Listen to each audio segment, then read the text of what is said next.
It's our huge pleasure today to be speaking with Dr. David Daniels III, Henry Winters Luce Professor of World Christianity and the author at McCormick Theological Seminary, and the author of the chapter titled The Synod of Dort on Baptizing the Ethnics in the volume edited by Dale Irvin, The Protestant Reformation and World Christianity, available from Erdman's in 2017.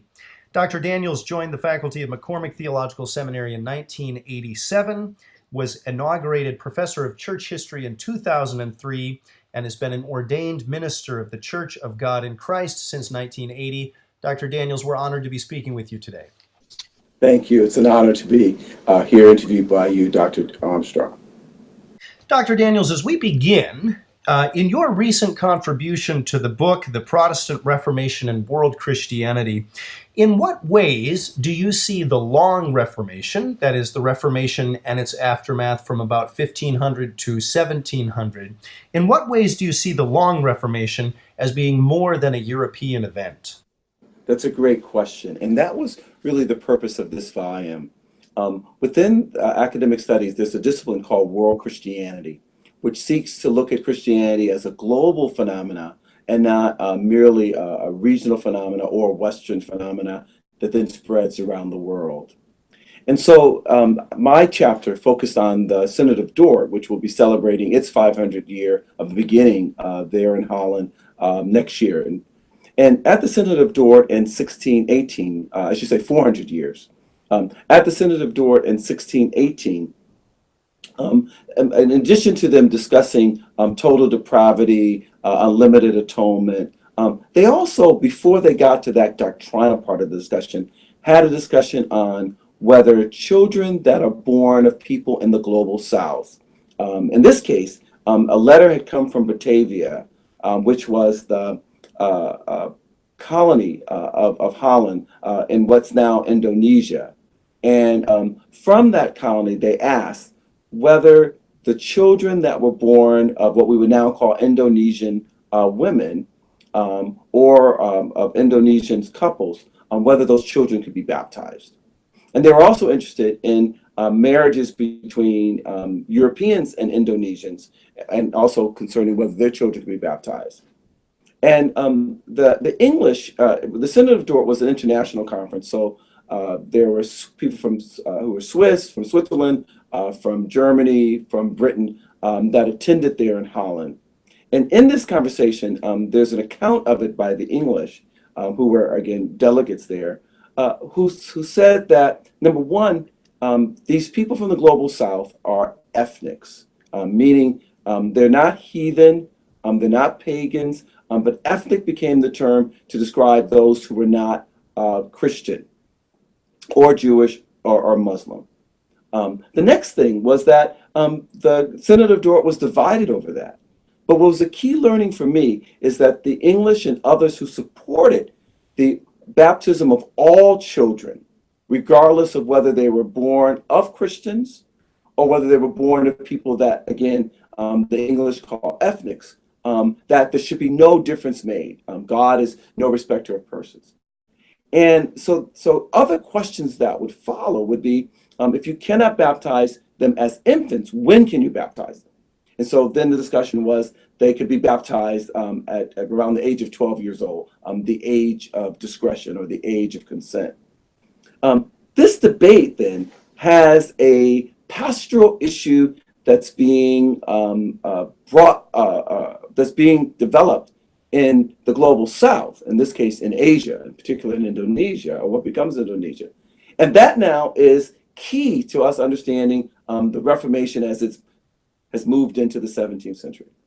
And so therefore, it's a case coming from the global south, it's issues dealing with children from the global south, and within Holland, there's a debate about how best to understand it. And as I said, the community is divided. The English are on one side, the Swiss, most of them side with the English, but a group of the Dutch argue that you can only baptize children of Christians. You cannot baptize, as infants, you can only baptize infants whose parents were Christian, because Otherwise, they're not part of the seed of Abraham as something that could be brought through birth. So this debate then shows this tension between now the Christian world, which in this case is seen as being European, and then the global South, which is seen in this case being ethnic, those again who are not Muslim. Thank you so much, Dr. Daniels. And do we continue to see the engagement with world Christianity or non-European forms of Christianity in the 16th century as well?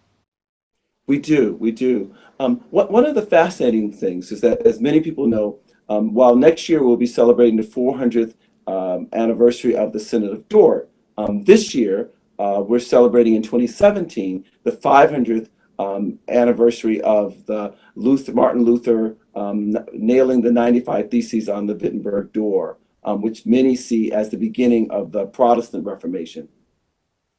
When one looks at the Protestant Reformation and tries to find a global perspective, you can begin with Martin Luther himself. You do not have to move into the 17th century. And what's fascinating about Martin Luther is that as early as 1512, that's 5 years before the 95 Theses and the Wittenberg door, as early as 1512, Martin Luther is engaging Ethiopia. He's not merely interested in Ethiopia within the Hebrew Bible or Ethiopia within the early church. He also has an interest in Ethiopia of his present, of the late 15th century, early 16th century. And he carries over that interest all the way to 1515 and all the way into after 1521 and throughout his career. The reason why he's fascinated with Ethiopia is because there is the possibility that he saw Ethiopia as a forerunner of the Protestant Reformation. That's amazing, amazing understanding, if it's true. And this is the area that he sees it as a forerunner. Number one, they have a married clergy. Number two, they give communion in both kinds, both bread and cup, where the Catholic Church did not. Number three, they didn't believe in purgatory. Number four, he thought that their Bible was in the vernacular. It was a vernacular, but it was a more religious language, but he didn't realize that. So he thought it was vernacular. And he also saw that there wasn't a worship of Mary, which there really was a worship of Mary. But again, as an historian, I'm not trying to figure out what they actually did at that time, but what did Luther actually think at that time? And when you look at what Luther actually thought at that time, you see the rudimentary elements of what it means to be Protestant. And he has some wonderful language where he has great respect for the Ethiopians because unlike the Germans or the English or the French or even Italian, you do not find them among the people of the Hebrew Bible or the Old Testament, but the Ethiopians are. So the Ethiopians were people of God, people of faith prior to Christ. Then, of course, he sees them within the early church. And he sees, which we read in the book of Acts, of the baptism of what he calls the Ethiopian chamberlain. Many people in our society today call the person the Ethiopian eunuch. But instead of focusing on his sexuality, Martin Luther focused on his official position within the Ethiopian empire. And he was a chamberlain or a treasurer that's there. And therefore, then he sees them in his official role as opposed to his sexuality. And it was key for him to see him in his official role because Luther, as many thought, Jerome and others thought, that Ethiopia as a nation converts to Christianity, or as a kingdom, I should say, converts to Christianity in the first century. They see one of the apostles possibly going there, if not somebody connected with that early community. So they see Ethiopia being the first to convert to Christianity, and they see it within the first century. Again, we now know that it really was the 4th century and not the 1st century. But again, it's not an issue of what we now know, but it's what they knew at that time of the 16th century and what they believed. And so Luther then saw them as, in a sense, being a apostolic community that goes back to the first century and that has held on to the early vision of Christ and the apostles, and preserve them. So therefore, they're not worshiping Mary. They're having communion in both kind. The Bible should be in the vernacular. There's not a belief in purgatory. And as we understand, a number of those things happen afterwards. And so he saw them as Catholic developments, or we might even say European developments. And then the task of the Reformation, as you know, is to go back to rereading Paul, re-engaging the early church, and to remove these additions in order that one can get back to Christ alone, faith alone, and therefore preserve the church. And so while he didn't see it as identical, he sees it as a forerunner. And by being a forerunner, then, again, I mean, I think scholars need to have to debate whether forerunner is the right term, but they're clearly in a privileged place. And they're clearly seen as not only being a privileged place because of being Christian, but also being God-fearers, going back to the Old Testament. And then lastly, if one sees this in Luther himself, what Luther had to figure out was, is this what he thinks? Is his reading of Jerome and of Josephus and other ancient writers, is his reconstruction of that history have any validity?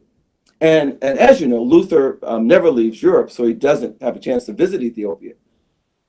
But amazingly, Martin Brecht and some other scholars have noted that in the summer of 1534, Luther has the pleasure of meeting an Ethiopian cleric who goes by the name of Michael the Deacon. You could possibly even say that a colloquy is held between the German Protestant church led by Luther and the Ethiopian church represented by Michael the cleric. And what he asked was that Luther gave him their sort of articles of faith, and asked them of these articles of faith, which one resonates with the Ethiopian church. He's not merely asking which one resonates now, but he's trying to say which one that I've read in scripture and has continued now within the Ethiopian church for, in this case, 15 centuries. I should say that Luther doesn't know Amharic or Ge'ez, which are languages from Ethiopia. There's other languages, but those are the dominant Christian languages. And Michael the Deacon doesn't know German, but he does know Arabic and he does know Latin. He's not fluent in Latin, but he knows some Latin. He might even know some Italian. I have to double check that. And so the conversation between Martin Luther and Michael the Deacon is being translated from Michael the Deacon's second or third language. But in that translation, Michael the Deacon confirms that these 16 articles are ones that resonate with the church in Ethiopia. And so Luther now, his own reconstruction of what he thinks the early church was about, has possibly found a church, in this case the Ethiopian church, that has preserved that tradition for 15 centuries. And Luther then ends the session affirming Michael the Deacon, affirming the church in Ethiopia, willing to use, in the words of some scholars, to be in full communion, to fully recognize the church of Ethiopia as being a sister church of the church of the German Protestant church, or the church that Luther leads in Germany. Historians will note that he refuses to do that for Zwingli and the Reformed churches in Switzerland, because Zwingli and the Reformed churches in Switzerland disagree on communion. Is it a memorial? What is going on? And Luther, so they disagree. So Luther says we cannot be in full communion. And Luther refuses to be in full communion with the Hussites, because the Hussites are willing to let Roman Catholic bishops periodically ordain some of their ministers or priests, ministers, I guess I should say. And so therefore, Luther is not willing to be in full communion with Hussites, nor with Reformed churches in Switzerland. But he is, amazingly, being willing to be in full communion with the church in Ethiopia, because as I suspect, He sees that the church in Ethiopia was able to hold on to the understanding of the gospel that he has recovered, but recovered was already there, and that was in Ethiopia. Now, I should say again, it's what he thought, what Michael the Deacon communicated, which is, as an historian, I'm trying to situate it within the 16th century. So I'm not saying that it's actually true. Now, it is true it was communion of both kinds. And it is true that they didn't believe in purgatory. So some of these elements are true, that's there. But there's other things we now know. The dating is the 4th century, not the 1st century. But again, it's not what we know now of the Ethiopian church. It's what Luther thought, because that's the influence that one would have on the Reformation itself. And there's others that will also continue this interest all the way through the 16th century up to the 17th century. Dr. Daniels, this is amazing. Are we to understand that Luther conceived of the church in Ethiopia as a sort of proto-Reformation type church, and that he was willing to engage the church and be in full communion with the church? If this is so, how can we learn more about this very interesting research that you're doing? So one scholar who also talks about this is a Hungarian scholar of Luther by the name of George Posfay, Posfay. And again, I said Martin Brecht, who's the famous German Luther scholar, has a paragraph on this in one of the volumes on Luther. The other thing is that I'm writing a piece on this that will be published in Germany. Hopefully it will come out sometime in 2016. And then I've also put part of this discussion in other sections talking about the Long Reformation. One is going to be on an online journal that's going to be published in January. Thank you so much for those recommendations. Dr. Daniels, in your view, in what ways did the so-called Long Reformation contribute to the rise of global Pentecostalism as we know it today? Very good question. So first I'd like to say that in addition to Martin Luther sort of engagement of Ethiopian Christianity, you find people of African descent who become Protestant at least as early as 1560. One prominent person is Vicente Lusitano, who was Afro-Portuguese Roman Catholic priest. Sometime around 1560, and he converts in Italy, northern Italy, among the Venetian brothers, and then eventually moves to one of the German states. It looks like he even becomes Lutheran.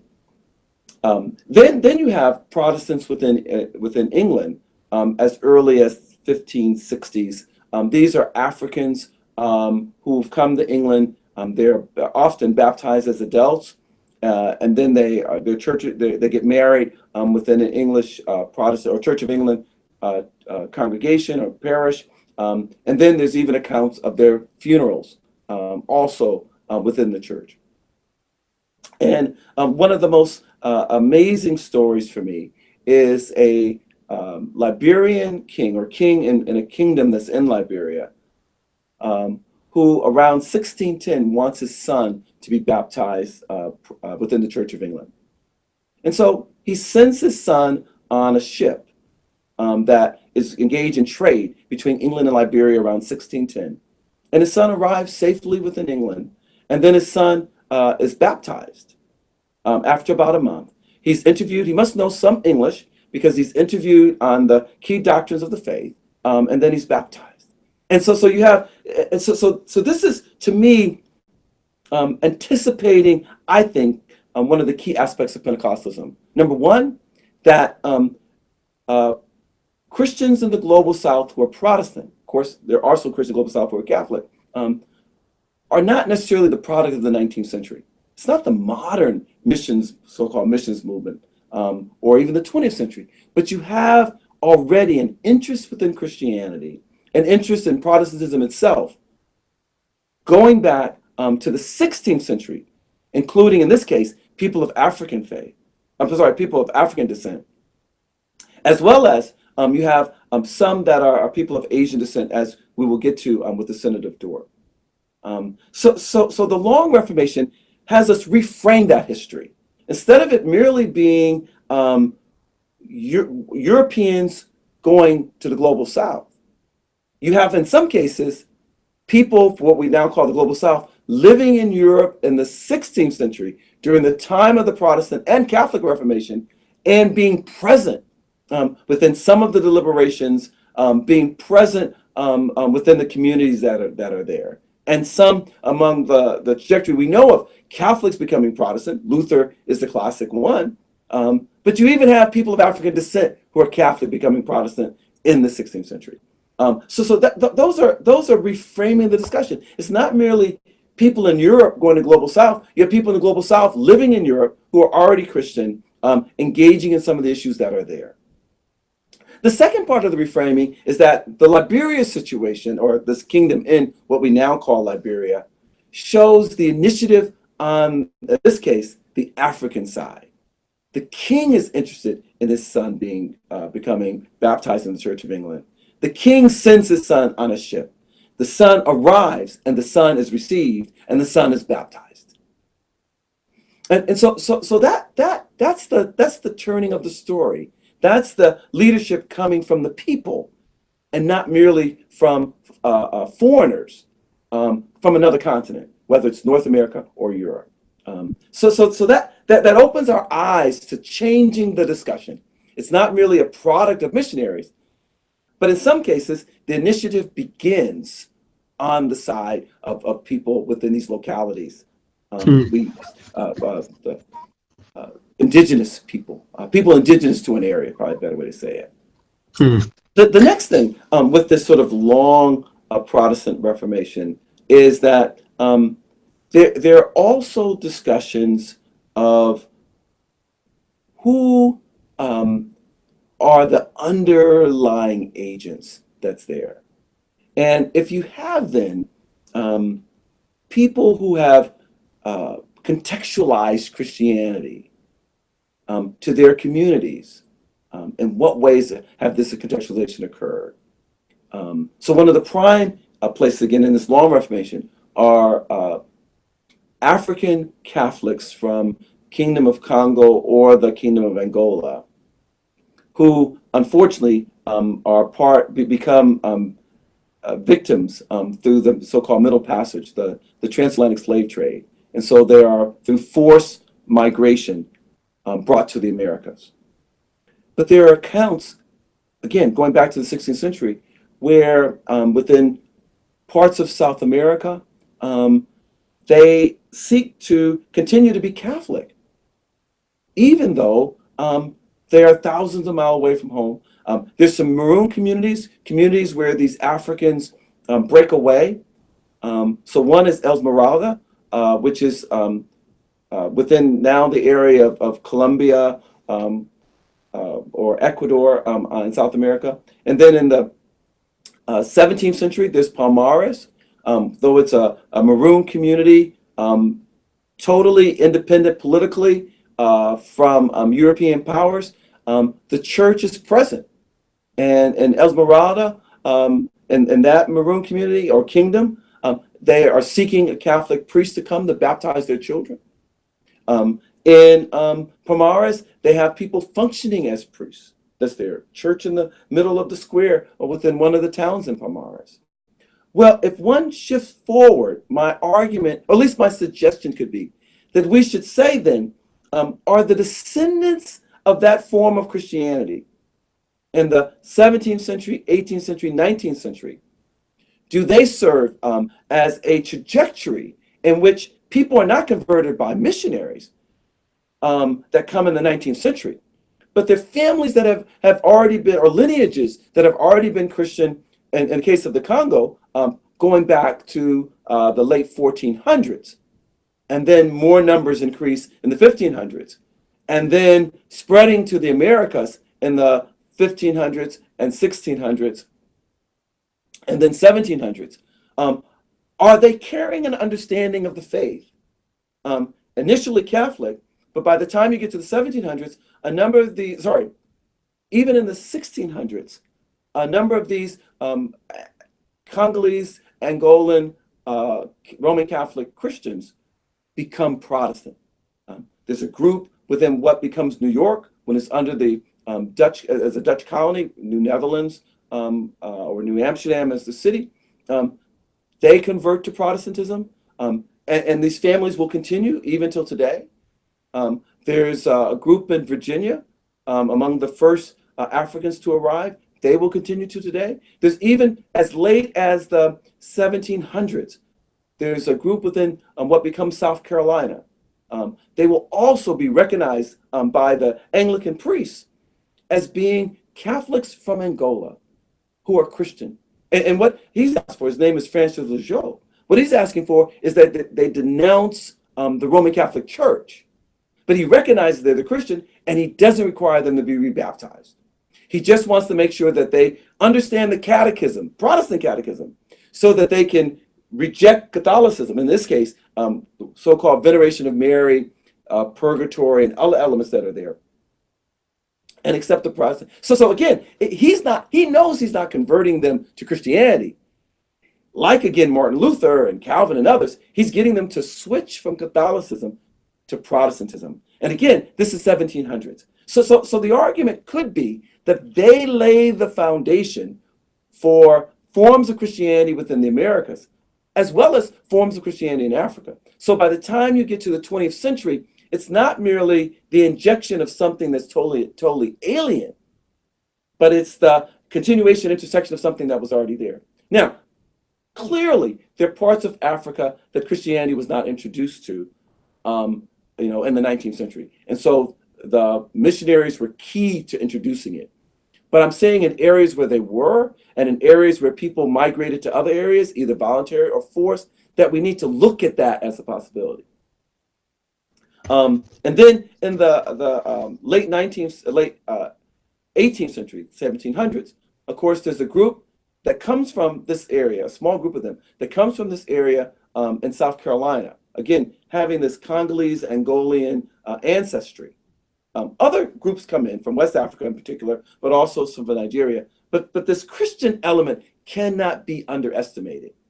A group of them will be part of that group that will leave with the loyalists who were against the so-called patriots supporting the American Revolution. And they will leave, and they will go to Nova Scotia, they will go to Bahamas, and they will go to Jamaica. And again, this group possibly is still carrying this lineage that's their direct ancestors, some of them would be, but there might be a theological connection and an understanding of spirituality that might be connected. And consequently, then that leads us then to directly answer your question, which then deals with Pentecostalism.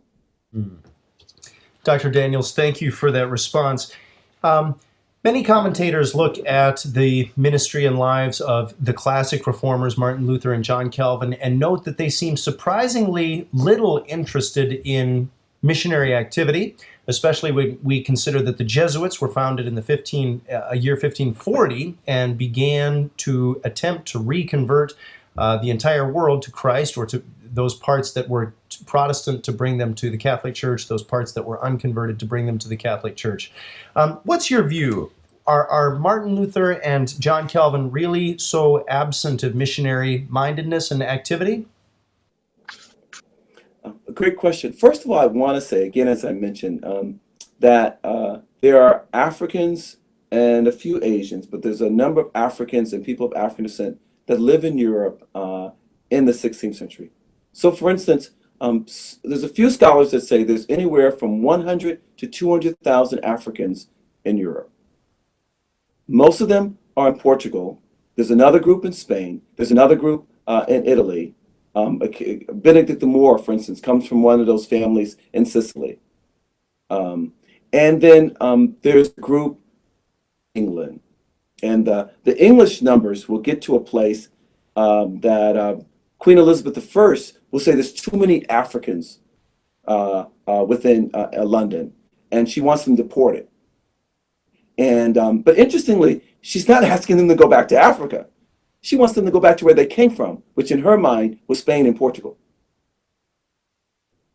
So she connects what we would call Black Europeans with Spain and Portugal, and not connecting them with Africa. So she's not trying to send them back to Africa. She's trying to send them back where they came from, which again, in her mind, which is probably true, that they probably did come from Spain and Portugal.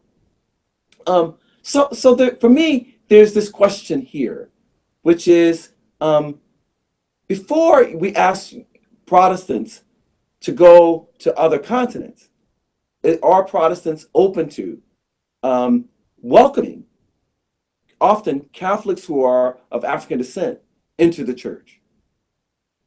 And again, in England, there is a case where there is a welcoming. In Sweden, there's a few Africans that become part of the Church of Sweden. There's a few Africans that show up in Germany. It looks like there might be a few that show up in Holland.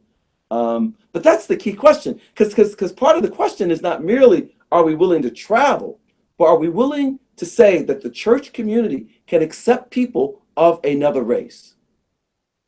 And can we say that they are spiritually comparable, morally comparable, intellectually comparable to Europeans who become Christian?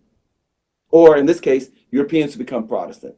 Do they have the moral capacity, the intellectual capacity, the spiritual capacity to be able to be Christian?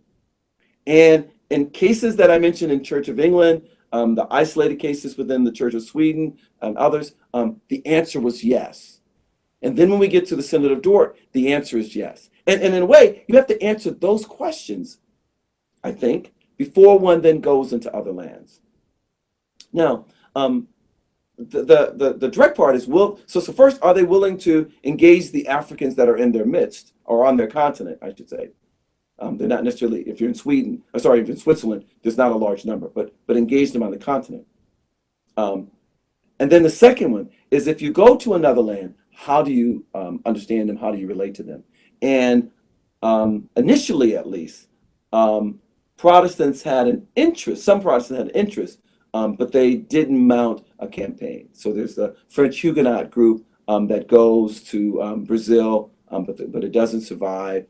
There's the group that becomes Roanoke Colony and converts First Peoples within what's now parts of Virginia, but that community, and that's all 16th century. And then it's not as the 16th century that the Dutch will be one of the main European Protestant communities that will engage in conversion on the Protestant side. And that, of course, will be in Taiwan, in Sri Lanka, in parts of what becomes Indonesia, along that coast where, what was that, the east parts of India along that coast across from Sri Lanka. There will also be some, and those are obviously Asians. There will be Africans converting to Christianity within the Cape Colony, which becomes part of South Africa. There will also be a small group in Angola, and then there's a group that will be in Brazil. By one number, there's about 600 in Brazil. There's another small group in Curacao, and then, as I mentioned, the group in what becomes New York as the Dutch colony. So the Dutch do that in the following century, and they are obviously reformed, but it's still not in the same numbers to the same area as the Catholics would be. But it is an engagement that's there. Dr. Daniels, if I can ask one concluding question to our discussion today, and that is this: what would it mean for the church to be united today? What is it that we can do as Christians to recognize this unity and to pursue the unity for which Jesus prayed in John 17? No, that's a wonderful question again. One of the things that we've been talking about is how Africans, Asians, and people from the Americas were received during this long Reformation. I framed this period before at least 1660. I framed this period as before the rise of modern racism. And modern racism will raise questions about, are people in the global South fully human? Do they have full intellectual capacity to comprehend Christianity or to be rational beings? Do they have spiritual capacities that are able to engage Christianity? And do they have the moral capacity to be a moral being as Christianity shapes and forms people? And as you know, modern racism debated those issues. While there was a debate of those issues among some native people, among a small group of Roman Catholics, that eventually was rejected. During the time of modern racism, there's a number of churches that will say yes, that they're not fully human, they are not fully spiritually competent, they're not intellectually competent or to be fully competent, and they do not have the full moral capacity. And so for me, that's a break. We're breaking then from the Reformation faith, both on the Catholic and the Protestant side, because those were not issues that drove Protestantism and Catholicism prior to 1660, but it will drive it after 1660. And so how do we reunite, how do we get back to recover and have a unity of the church that recognizes the full capacities of all peoples and not merely the full capacities of one group of people? One scholar argued it this way, that the church during the era of modern racism, which we're of course still in to a certain degree, was one where instead of Europeans seeking to be servants of all, they sought to be lords of all. And this seeking to master everybody, to master the world, to rule the world, to control the world, is a spirit that also creeps into the church. And so we've gotten to the place where there is some sense that you can relate to people regardless of their race. But in other cases, it's not the case. And your earlier questions on Pentecostalism, one of the things Pentecostalism did was, in its best sense, not within its worst aspects, but within its best aspects, was able to contextualize the faith within the voice and culture of the local peoples, indigenous communities, and to allow a leadership to emerge within those communities. And so one could then be a bishop for church that had episcopality, or one could be a pastor, or one could be a leader, regardless of the fact that one did not fit the stereotype of what a Christian was, which had Europe stamped on it. And so for the unity of the church then, we need to find a way of recovering the Reformation faith as it engaged peoples of different parts of the world prior to the rise of modern racism. And then to think, how then at this, which I hope is the end of the period, I hope we're not in the middle of it, but if it is the end of it, how are we able to take the church over to a post-racist society, or some other way of describing this, not post? And we have it then within the Reformation tradition. We have it within the debates that they were engaging in. But somehow, by us only reading it so narrowly, reading it through narrow theological terms, we miss it. And maybe theologically, can I say it this way?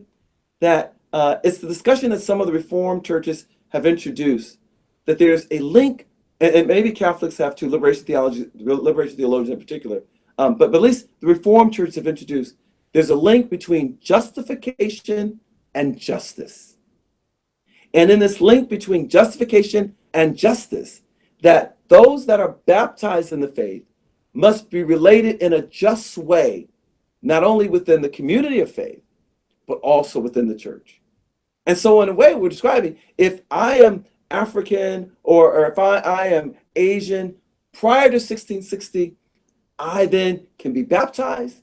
My children, whether I'm first generation Christian or not, can be baptized, and that I can become a leader within the church, meaning there's a link between my baptism as a Christian and my role in society.